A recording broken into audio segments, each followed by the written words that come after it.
You've achieved level 4, and now you're looking to move on to level 5.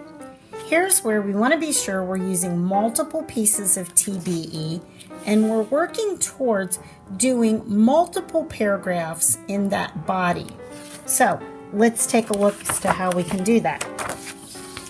I read this text called The Name Jar, and at first I really thought that it would be perfect for problem and solution.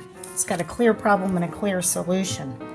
But the more I got to thinking about it, the more I thought that rather than do the problem, I wanted to take on the plot elements. And so here's a quick review of those elements. The expositions where the character setting and the basic situation is introduced. The event that makes the story possible here is actually the introduction of the problem. The main character, Uni, doesn't like her Korean name. So the action rises and it escalates. Uni's afraid to share her name with others because she's embarrassed. They don't know how to say it right. Then we hit the climax, the most intense or exciting part. This is where a classmate hears her real Korean name, and we wonder, is he going to tell or not? Then, very quickly, the action falls as the climax is moving towards the solution of her problem. And in this case, that loose end's tied up.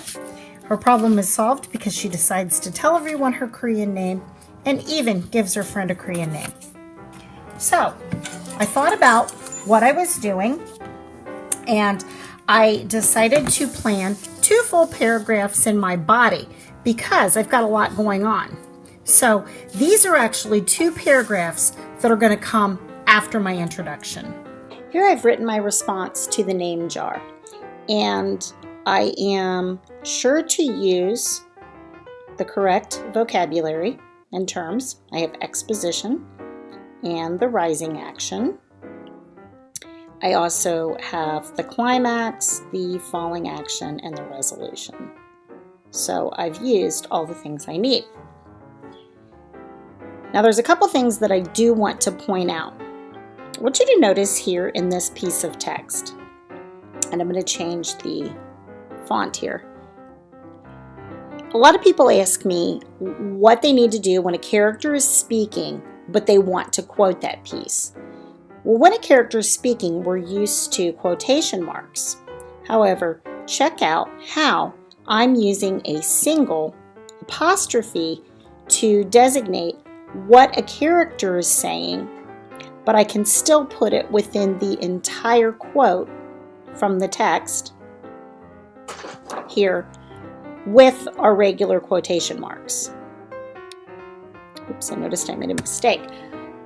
The other thing that I've done is that while I have my introduction, so here it is, I've started my paragraph off with an introduction. Notice how my body is longer. It's growing, and that's what we want. We want the body of our paragraph to really be the most important part of what we're writing.